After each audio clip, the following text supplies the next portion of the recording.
And I've been in the industry for a long time, and I've been laid off. Like I think 4 times technically.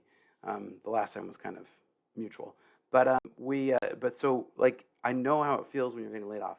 Keep your chin up. Keep going forward. Keep driving. I promise you that there's good jobs out there. The tech industry is still thriving. It's not gone away. Keep driving for it. Keep working hard and stay optimistic. And as always, make sure you like and subscribe to the channel. We try to bring you guys a lot of really good content. So as you want to keep your skills relevant, make sure that you're hitting these contents. We have hundreds of code samples. If you got laid off, I've got 500 code samples for you guys to go through, and I'm not exaggerating. Go hit the links and go hit follow our channel, and we got lots of different code samples that you guys can do. And if you want to sharpen your skills on any of the specifics, let me know. And I'm always looking to hire great contractors, so throw me your resume, Spencer@startuphack.com, and we will catch you guys next time. Make sure you like and subscribe to the channel because we bring you lots of great tutorials and tips that every developer should know. See you next time.